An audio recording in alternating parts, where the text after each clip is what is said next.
And turning to property now with a different focus, zooming in on the silent market, booming. Given the weakness in the housing market overall, I'm pleased to say I'm joined now by Jarrod McCabe, Director at Wakeland Property, on the secret property sales and if buyers should partake. Jarrod, a very good morning to you and welcome to the program. What is an off-market sale? Morning, Jason. Yes, thanks for having me again. An off-market transaction typically occurs when a property is sold without the marketing that usually comes with a private sale or private treaty or a typical auction campaign.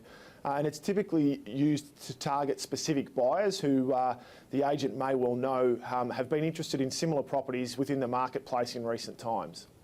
Well, presumably this is going to favour agents with strong databases. Yeah, absolutely, and that's typically where it's how they may start out a campaign to convince a vendor that they're the right agent to use to sell their property, and that may be the first commencement of the campaign, and then it will move into a more traditional sales campaign if they're not successful in that off-market part of the process. So this is without any advertising campaign whatsoever. It's sort of get the listing, go straight to the database, offer it with a price, and then if nothing comes up from that, then move forward to the usual, whether it's a private treaty or auction campaign.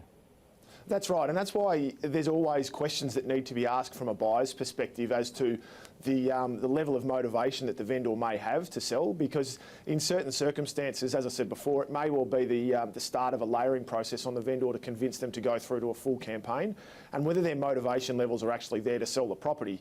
If they can get it at what they may perceive to be a premium type price, then the motivation may well be there to sell.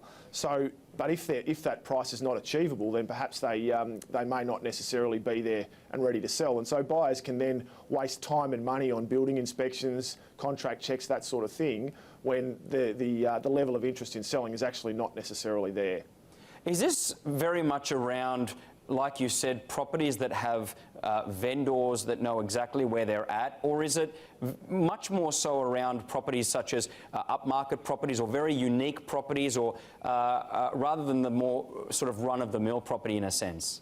And that's a good point. It's probably a combination of both. You certainly see in the prestige market in most capital cities around Australia that a significant portion of properties that transact in that sector do transact off-market, and there's for a variety of reasons, privacy particularly, that people do want.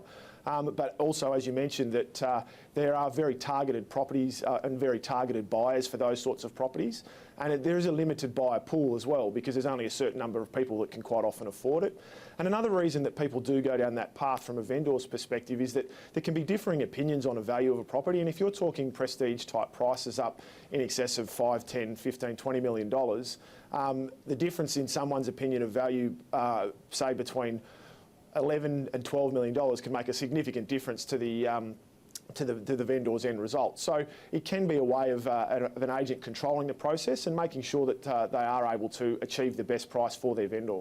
Certainly, when I think about a couple of recent sales in Sydney, there was that $100 million sale and the $71 million sale. Surely not a lot of people bidding at those levels, so perfect for a silent market or off-market sale. Now, when we look at this process, Jarrod, are there any sort of tips and warnings if you're a vendor or if you're a buyer looking at an off-market or silent sale? From a buyer's perspective, the first thing to ask in terms of questions is, does the agent have authority to sell the property, and is there a contract of sale in place to sign up an offer?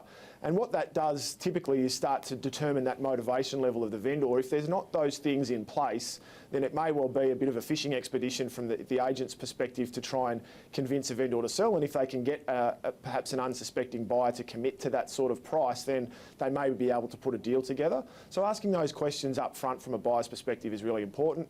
And then it's the usual doing your due diligence on the property itself from a comparable sales perspective, but also looking at things like the contract and having that reviewed by a solicitor, arranging a building inspection, or certainly putting in your offer subject to a building inspection if that's how you would prefer to approach things.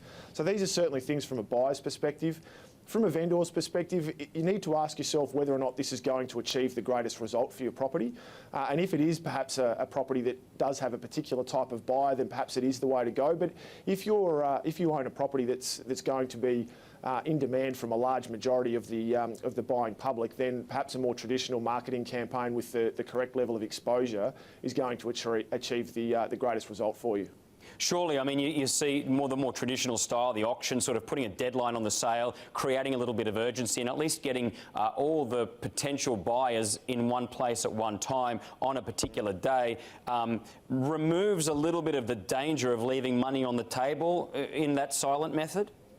It can, providing that you do have two people that are at similar levels. Sometimes with the auction process, given that it is typically a reflection of the underbidder, there may well still be a little bit of money left on the table.